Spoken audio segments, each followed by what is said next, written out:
میں بہک سکوں یہ مجال کیا، میرا رہنما کوئی اور ہے۔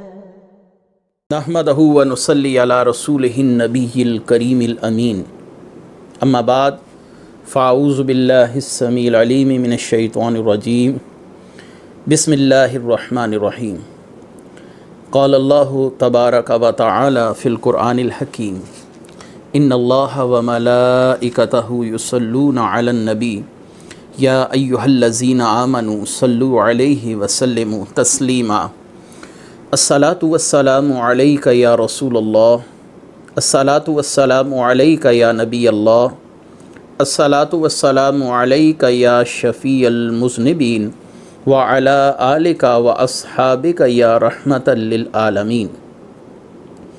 اللہ تبارک و تعالی کی بے حد و حساب حمد و ثنا سرور کونین جان عالم حضرت محمد مصطفیٰ صلی اللہ علیہ وسلم اور آپ کے جمیع آل و اصحاب کی بارگاہ ناز میں درود و سلام کے نذرانوں کے بعد، سامعین ذی وقار، میرے دینی اور یقینی دوستو، بزرگ اور بھائیوں، اللہ تعالیٰ کے فضل و کرم سے تفسیر اعجاز القرآن کی نشستوں کا تسلسل جاری ہے، اور الحمدللہ ہم سورہ نساء کی تفسیر مکمل کر چکے ہیں، اور آج سورہ المائدہ چھٹے سپارے سے اس سورت کی ابتدا ہوتی ہے۔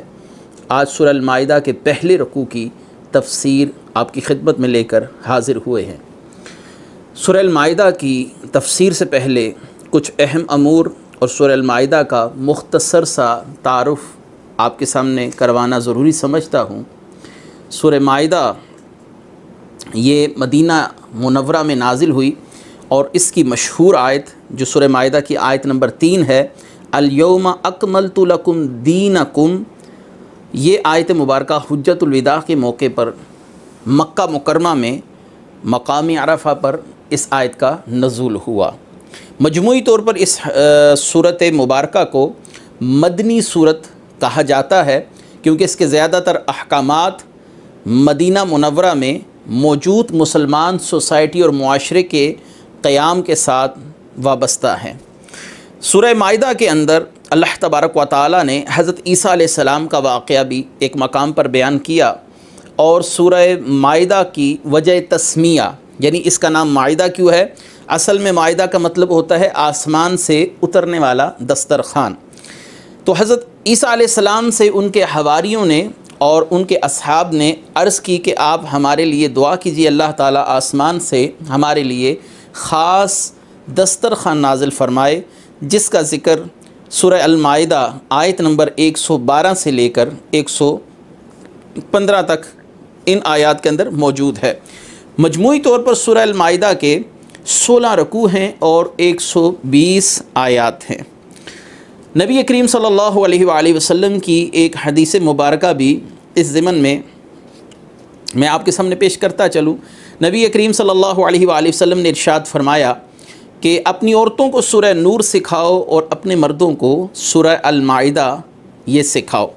سورہ مائدہ کے متعلق ایک مشہور حدیث بھی ہے کہ جب سورہ المائدہ کی یہ آیت مبارکہ الیوم اکملت لکم دینکم، یہ آیت مبارکہ نازل ہوئی، حضرت عمر فاروق رضی اللہ تعالی عنہ آپ کے پاس ایک یہودی آیا اور اس نے کہا کہ اگر یہ آیت ہم پر نازل ہوتی تو ہم اس دن کو عید بنا لیتے، کہ اللہ تعالیٰ نے تکمیل دین کا اعلان فرما دیا، آپ سے وعدہ فرما دیا۔ تو حضرت عمر فاروق رضی اللہ تعالیٰ عنہ نے فرمایا جس دن یہ آیت نازل ہوئی اس دن ہماری بھی 2 عیدیں تھیں۔ ایسی ایک حدیث حضرت ابن عباس سے ترمذی میں بھی موجود ہے، یعنی جمعے کا دن تھا اور یوم عرفہ تھا۔ نبی کریم صلی اللہ علیہ وسلم کی وہ حدیث کہ تم اپنے مردوں کو سورہ مائدہ اور عورتوں کو سورہ نور سکھاؤ، یہ حدیث امام بہقی نے شعب الایمان کے اندر نقل فرمائی۔ امام مناوی رحمۃ اللہ علیہ فرماتے ہیں اصل میں مردوں کے لیے بہت سے احکامات، زجر و توبیخ، ڈانٹ ٹپٹ وغیرہ وغیرہ کے معاملات یہ سورہ المائدہ کے اندر ہیں، اور سورہ مائدہ کے بعد جس سورت کا ذکر کیا سورہ نور، اس کے اندر عورتوں کے احکامات کو اللہ تعالیٰ نے بڑی تفصیل کے ساتھ بیان کیا ہے، لہٰذا سورہ مائدہ اور سورہ نور کا اپنے اپنے مقام پر مردوں اور عورتوں کے لیے اہم ہونا یہ واضح ہے۔ سورہ مائدہ کے مضامین کیا کیا ہیں؟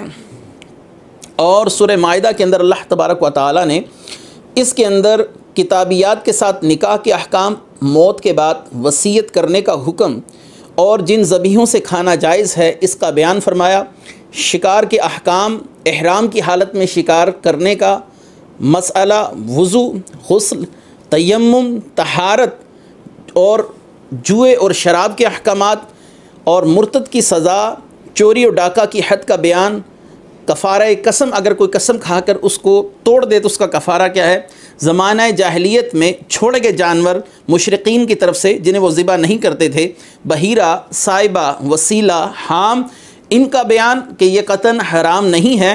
اس کے بعد نصارہ، یہود، مشرقین، منافقین کے متعلق مباحث، اللہ تبارک و تعالیٰ نے حضرت عیسیٰ علیہ السلام کے واقعات، حضرت آدم علیہ السلام کے واقعات، حضرت موسیٰ علیہ السلام کے واقعات، یعنی بنی اسرائیل کا حضرت موسیٰ کے ساتھ قصہ، دوسرا قصہ حضرت آدم علیہ السلام کے دونوں بیٹوں حابیل اور قابیل کے متعلق، اور تیسرا قصہ آسمان سے دسترخوان نازل ہونے کے متعلق اس کے اندر بیان کیا گیا۔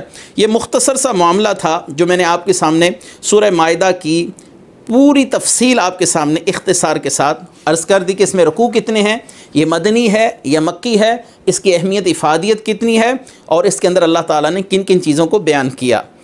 اب اس کے ساتھ ہی ہم سورہ المائدہ کے پہلے رکوع کی تفسیر شروع کرتے ہیں اور اللہ تعالیٰ سے دعا کرتے ہیں، یا اللہ جیسے کہ ہم پچھلے حصے کو قرآن کریم کے بحسن طریقے آپ کے سامنے بیان کرتے آئے، ایسے ہی اللہ تبارک و تعالیٰ ہمیں توفیق و رحمت فرمائے اپنے محبوب کریم کے صدقے کہ ہم سورہ المائدہ کو اسی طرح احسن انداز سے اور آسان فہمی کے ساتھ آپ تک پہنچا دیں، کیونکہ ہمارے ان دروس کا مقصد عام لوگوں تک دین کے احکام کو آسان کر کے پہنچانا ہے۔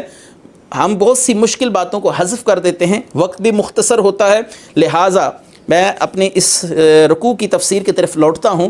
اللہ تبارک و تعالیٰ نے قرآن کریم فرقان حمید میں ارشاد فرمایا، اعوذ باللہ السمیع العلیم من الشیطان الرجیم، بسم اللہ الرحمن الرحیم۔ سورہ المائدہ، اور سورہ المائدہ کا پہلا رکوع ہے، چھٹا سپارہ ہے، اور سورہ المائدہ کی پہلی آیت، یا ایھا الذین آمنوا اوفوا بالعقود احلت لکم بہیمۃ الانعام الا ما یتلی علیکم غیر محل الصید وانتم حرم ان اللہ یحکم ما یرید۔ اے ایمان والو، تمہارے عہد پورے کیا کرو، تمہارے لیے جو چوپاہے جانور حلال کیے گئے سوائے ان کے جن کا بیان ابھی آگے بیان کیا جائے گا، جن کا تمہارے سامنے بیان کیا جائے گا، لیکن احرام کی حالت میں شکار حلال نہ سمجھو، بے شک اللہ جو چاہتا ہے حکم فرماتا ہے۔ اوفوا بالعقود، اپنے تمام عہد پورے کرو۔ عقود کا معنی عہد ہوتا ہے وعدہ کرنا، کسی کے ساتھ کسی بات کے ساتھ ایگریمنٹ کر لینا یا کسی کے ساتھ وعدہ کر لینا۔ اس سے مراد کون سا عہد ہے؟ مفسرین فرماتے ہیں کہ اس سے مراد اہل ایمان کو کہا گیا کہ تم جو اللہ کے ساتھ تمہارا عہد ہے، حلال کو حلال سمجھو، حرام کو حرام جانو، یہ ہے۔ یا دوسری تفسیر یہ بھی کی جا سکتی ہے کہ اے ایمان والو، جو تم آپس میں مسلمان ایک دوسرے کے ساتھ وعدہ کرتے ہو اس کو پورا کرو، یعنی اپنے وعدوں کی تکمیل کرو، کسی کے ساتھ جو تم نے عہد کر لیا اسے ہر صورت پورا کرنے کی کوشش کرو، تمہارے عہدوں کے متعلق قیامت کے دن تم سے پوچھا جائے گا۔ تیسرا، یہاں سے مراد مشرقین کے ساتھ یا اہل کتاب کے ساتھ مسلمانوں کا عہد ہے کہ جو تمہارا ان کے ساتھ عہد ہو چکا یا تم نے ان کے ساتھ وعدہ کر لیا، کسی مسئلہ پر تمہارا ان کے ساتھ معاہدہ ہو گیا تو اپنے معاہدوں کو پورا کرو۔ یہ تفسیر خازن، امام خازن نے اس مقام پر ان تین عہود کا ذکر کیا۔ اس کے بعد اللہ تعالیٰ نے فرمایا احلت لکم، تمہارے لیے حلال کر دیے گئے جانور۔ اللہ تعالیٰ نے تمہارے لیے بے زبان مویشیوں کو، جانوروں کو حلال کر دیا، ہاں وہ نہیں جن کا بیان ابھی آگے آئے گا۔ تو معلوم ہوا کہ اللہ تعالیٰ قرآن میں صرف حرام چیزوں کا بیان کرتے ہیں، اور احادیث کا بھی یہی ضابطہ ہے کہ حرام چیز کا ذکر کر دیا جاتا ہے، اور جس چیز کو چھوڑ دیا گیا جس چیز کو چھوڑا گیا اس کا ذکر حرام چیزوں میں نہیں کیا گیا وہ تمہارے لیے حلال ہے۔ وہ حرام چیزیں کون سی ہیں ان کا ذکر اللہ تبارک و تعالیٰ نے ایک آیت کے بعد اگلی آیت میں ان کا ذکر بڑا تفصیل کے ساتھ کر دیا۔ وہ 11 چیزیں ہیں جو آپ کے لیے حرام ہیں، ان کی تفصیل آگے آ رہی ہے۔ اللہ تعالیٰ نے فرمایا کہ جن چیزوں کو ہم نے بیان کر دیا وہ حرام ہیں، انہیں چھوڑ کر تمہارے لیے جو چیزیں ہیں وہ حلال ہیں۔ آگے ارشاد فرمایا الا ما یطلع علیکم غیر محل الصید وانتم حرم، مگر وہ جو آگے سنایا جائے گا تم کو، لیکن شکار حلال نہ سمجھو جب تم احرام میں ہو۔ احرام کی حالت کے اندر مسلمان کو محرم ہے، یعنی احرام کی حالت میں ہے تو اس کو شکار منع کر دیا گیا ہے۔ محرم کو حلال ہے، نہ غیر محرم کو، یعنی کسی شخص نے احرام کی حالت میں شکار کیا نہ اس کو خود کھانا حلال ہے، نہ کسی دوسرے کو جو احرام کی حالت میں نہ ہو۔ احرام خواہ حج کا ہو یا عمرے کا باندھا ہو، اس صورت کے آخر میں بھی محرم کے شکار کے مسائل کو اللہ تعالیٰ نے تفصیل کے ساتھ بیان کیا ہے، وہ ہم بیان کریں گے۔ یاد رہے احرام کی حالت میں خشکی کا شکار کرنا حرام ہے، جبکہ دریائی شکار یعنی مچھلی وغیرہ کا شکار اس کو جائز قرار دیا گیا ہے فقہائے احناف کی طرف سے۔ احرام کی حالت میں شکار نہیں کر سکتے، خشکی کا شکار احرام عمرے کا ہو حج کا ہو، اگر تم نے شکار کیا تو اس شکار کو نہ تمہارے لیے جائز مانا جائے گا نہ دوسرے کے لیے جس کے لیے تم نے کیا وہ دوسرا شخص اگرچہ احرام میں ہے یا احرام کی حالت میں نہیں ہے۔ اللہ تعالیٰ نے ارشاد فرمایا یا ایھا الذین آمنوا لا تحلوا شعائر اللہ ولا الشہر الحرام ولا الہدی ولا القلائد ولا آمین البیت الحرام یبتغون فضلا من ربہم ورضوانا وإذا حللتم فاصطادوا ولا یجرمنکم شنآن قوم ان صدوکم عن المسجد الحرام ان تعتدوا وتعاونوا علی البر والتقوی ولا تعاونوا علی الاسم والعدوان واتقوا اللہ ان اللہ شدید العقاب۔ اے ایمان والو، اللہ کی نشانیاں حلال نہ ٹھہرا لو، نہ ادب والے مہینے، نہ حرم کو بھیجی گئی قربانیاں، نہ حرم میں لائے جانے والے جانور جن کے گلے میں علامتی پٹے پڑے ہوں، اور نہ ادب والے گھر کا قصد کر کے آنے والوں کے مال و عزت کو جو اپنے رب کا فضل اور اس کی رضا تلاش کرتے ہیں۔ جب احرام سے باہر جاؤ تو شکار کر سکتے ہو، اور تمہیں کسی قوم کی دشمنی اس بات پر نہ اکسائے نہ ابھارے کہ انہوں نے تمہیں مسجد حرام سے روکا تھا، اور نیکی اور پرہیزگاری پر ایک دوسرے کی مدد کرو، گناہ اور زیادتی پر باہم مدد نہ کرو، اللہ سے ڈرتے رہو، بے شک اللہ شدید عذاب دینے والا ہے۔ لا تحلوا شعائر اللہ، اللہ کی نشانیوں کو حلال نہ ٹھہرا لو۔ شعائر اللہ یہ لفظ شعیرتن سے بنا ہے، اللہ کی نشانیاں ہر وہ چیز جو اللہ کی طرف لے کر جانے والی ہے، اللہ سے جوڑنے والی ہے یا اللہ کا قرب عطا کرنے والی ہے، اس کو شعائر اللہ یعنی شعیرتن اس کی جمع شعائر اللہ کہا جاتا ہے۔ اس کے اندر بیت اللہ شریف بھی ہے، خانہ کعبہ بھی ہے، قرآن پاک بھی ہے، مساجد بھی ہیں، اذان بھی ہیں، اولیاء اللہ بھی ہیں، انبیاء علیہم السلام بھی ہیں، یہ تمام کے تمام چیزیں شعائر اللہ ہیں، یعنی جو اللہ کا قرب عطا فرمائیں۔ جیسے کہ صفا مروہ کے لیے اللہ تعالیٰ نے فرمایا ان الصفا والمروہ من شعائر اللہ، صفا اور مروہ بھی اللہ کی نشانیوں میں سے ہے، کیونکہ وہاں پر سیدہ ہاجرہ نے صفا اور مروہ کے درمیان اپنے مبارک قدموں کے ساتھ آپ نے پانی کی تلاش میں دائیں بائیں اور آگے پیچھے وہاں پر آپ نے حرکت فرمائی، آپ وہاں پر چلی، آپ کے قدموں کی نسبت سے وہ جگہ شاعر اللہ بن گئی۔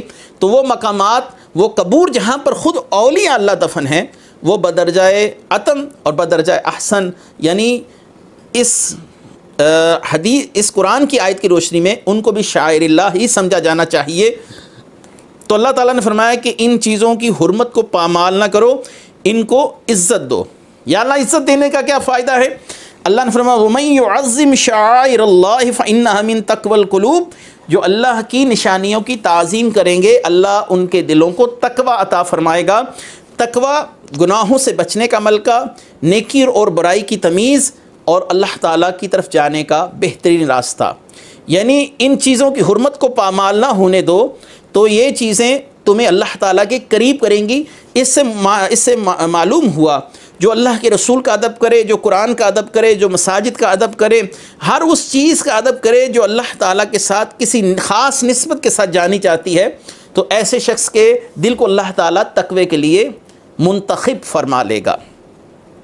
مزید ارشاد فرمایا ولا الشہر الحرام، نہ حرمت والے مہینوں کو، حرمت والے مہینوں کو حلال نہ ٹھہرا لو۔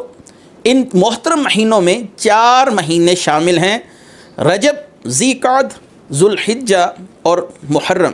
زمانہ جاہلیت میں کفار بھی ان کا ادب کرتے تھے اور اسلام نے بھی ان کا ادب اور احترام جاری رکھا۔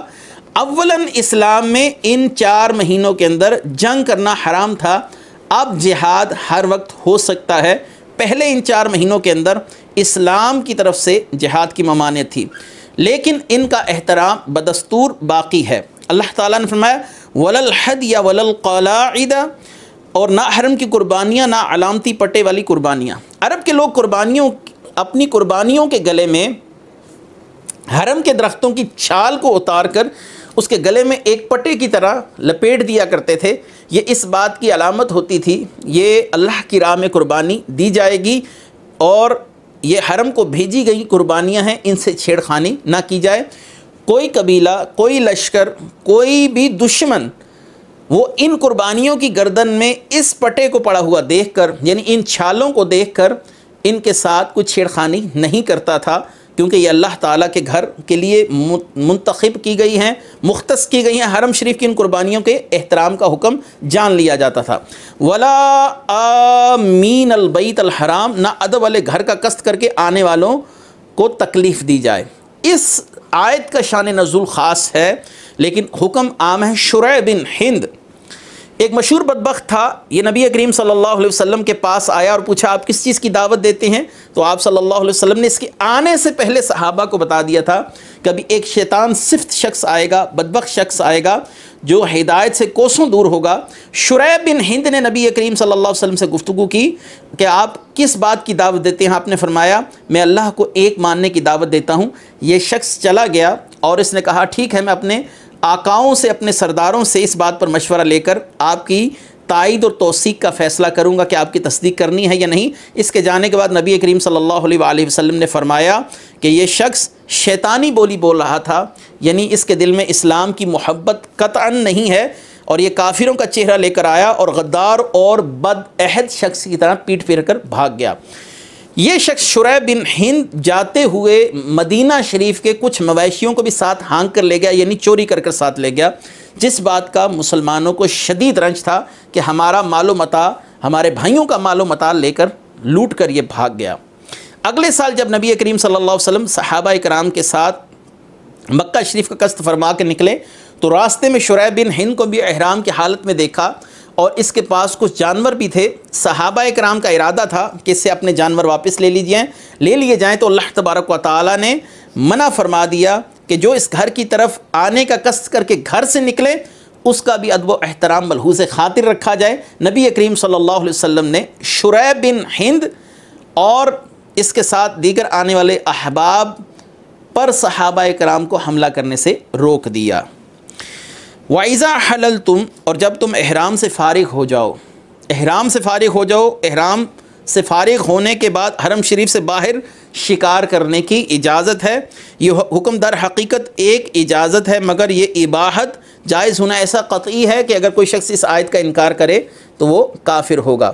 وَلَا يَجْرِمَنَّكُمْ، اور تمہیں برانیختہ نہ کرے، یعنی تمہیں اکسائے نہ، تمہارے دل کا جو غصہ ہے اس بات پر کہ تمہارے ساتھ فلاں قوم نے زیادتی کی، اب تم بھی اس کے ساتھ ایسا ہی معاملہ کرو گے۔ اہل مکہ نے نبی کریم صلی اللہ علیہ وآلہ وسلم کو حدیبیہ کے دن عمرہ کرنے سے روکا، لیکن تم اس معاندانہ فعل کا انتقام ان سے نہ لو، انہیں اجازت دے دو وہ بیت اللہ شریف کے اندر داخل ہوں اور اپنے معاملات پورے کر سکیں۔ اس کے بعد ممانعت کا حکم بھی آ گیا کہ اب مشرقین کو بیت اللہ کے اندر جانے کی اجازت نہیں ہے۔ سورہ توبہ آیت نمبر 28، انما المشرقون نجس فلا يقربوا المسجد الحرام، مشرق ناپاک ہیں تو اس برس کے بعد وہ مسجد حرام کے پاس نہ آئیں۔ وتعاونوا علی البر، نیکی پر ایک دوسرے کا تعاون کرو، نیکی اور پرہیزگاری پر ایک دوسرے کے کام کے ساتھ، بر نیکی کہتے ہیں، اچھے کام کو کہتے ہیں۔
جب اضطراری صورتحال ہو تو کوئی انسان موت کے منہ میں جا رہا ہو، اس کے لیے حلال کھانے کا کوئی آپشن موجود نہ ہو، اس کے بعد کچھ حلال کھانے کے لیے ایسی غذا میسر نہ ہو جسے کھا کر وہ اپنی جان بچا سکے، تو ایسی صورتحال کو اضطراری صورتحال کہا جاتا ہے۔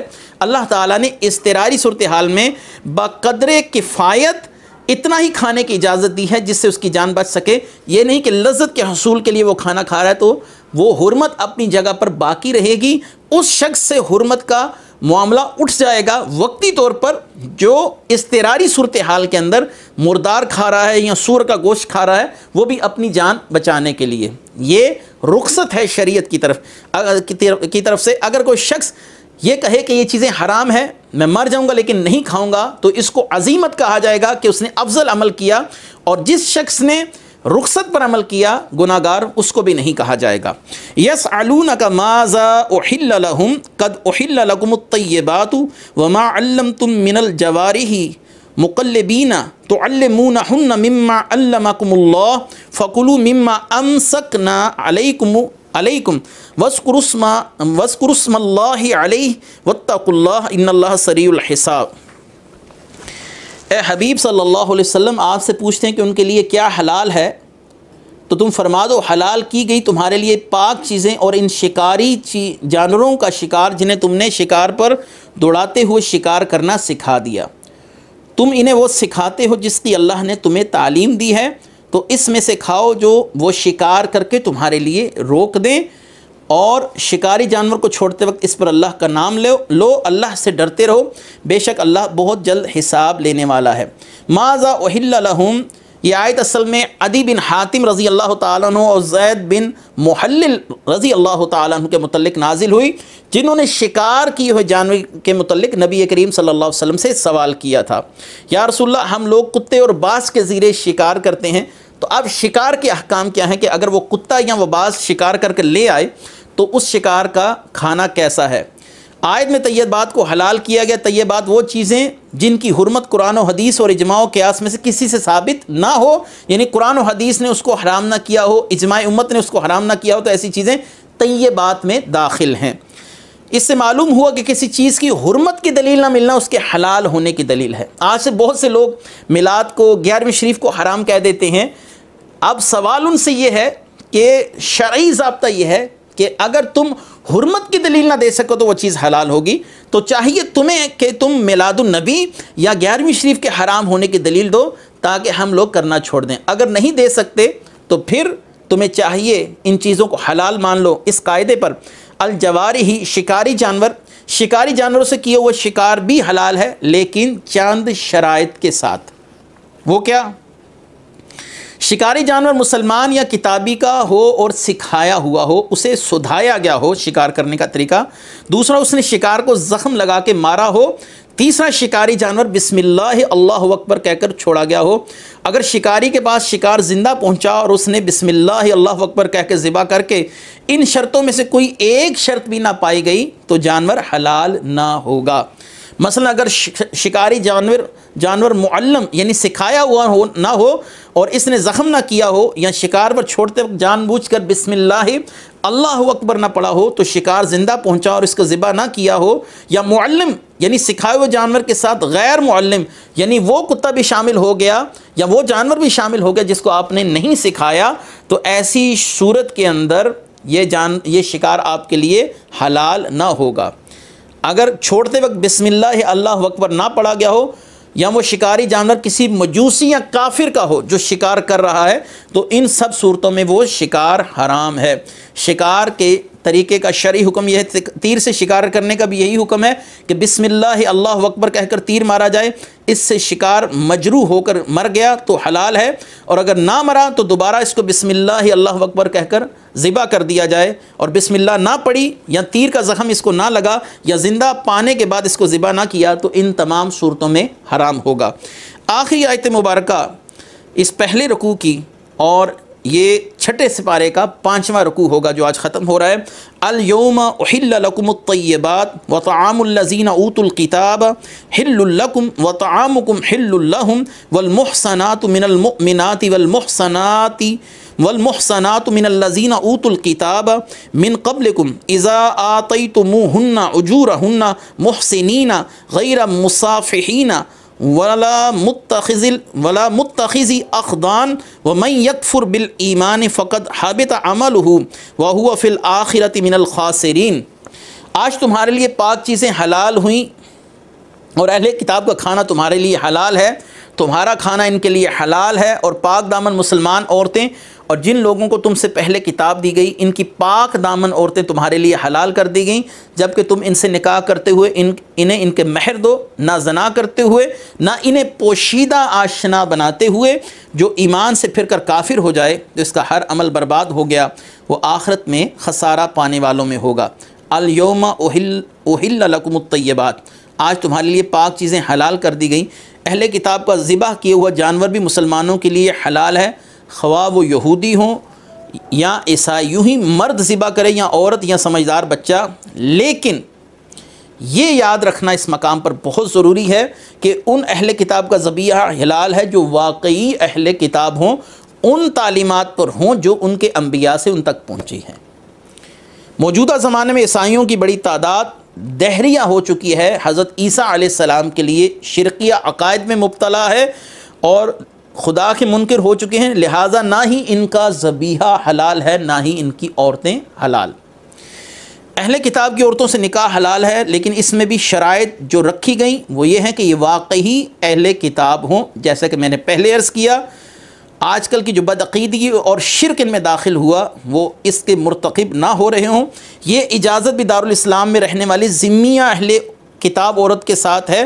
موجودہ زمانے میں جو اہل کتاب ہیں یہ حربی ہیں، مسلمانوں کے لیے نقصان دہ ہیں، مسلمانوں کے دین کو قطعاً پسند نہیں کرتے۔ حربی اہل کتاب کے ساتھ نکاح کرنا مکروہ تحریمی ہے۔ ایک اور اہم مسئلہ، یہ اجازت صرف مسلمان مردوں کو ہے کہ مسلمان عورت کا نکاح کتابی مرد سے قطعی حرام ہے۔ مسلمان مرد کتابی عورت سے نکاح کر سکتا ہے، لیکن کتابی مرد مسلمان عورت سے نکاح نہیں کر سکتا۔ اہل کتاب عورتوں سے اچھے کردار والی سے نکاح کیا جائے، یہ حکم مستحب ہے۔ اہل کتاب عورت سے ازواجی تعلقات نکاح کے ذریعے ہی قائم کیے جائیں۔ پوشیدہ دوستیاں لگانا یعنی چھپ کر زنا کرنا یا اعلانیہ بدکاری کرنا ان کے ساتھ بھی حرام ہے، جیسے مسلمان عورت کے ساتھ حرام ہے پوشیدہ بدکاری یا ظاہری طور پر بدکاری کرنا۔ اہل کتاب عورت کو بھی مہر دیا جائے گا جیسے کہ مسلمان عورت کو، غیر مصافحین، نہ کہ مستی نکالتے ہوئے۔ ناجائز طریقے پر مستی نکالنے سے بے تڑک زنا کرنا اور آشنا بنانے سے پوشیدہ زنا کرنا مراد ہے۔ وَمَن یکفر بالایمان، جو ایمان سے پھر کر کافر ہو جائے۔ آیت مبارکہ کے آخر میں مرتد کے بارے میں فرمایا گیا کہ اس کے تمام نیک اعمال برباد ہو جاتے ہیں، آخرت میں اس کے لیے کوئی اجر بھی نہیں بچے گا۔ اللہ تعالی ہمیں قرآن کا فہم عطا فرمائے۔ وآخر دعوانا ان الحمد للہ رب العالمین۔ میں بہک سکوں یہ مجال کیا میرا رہنما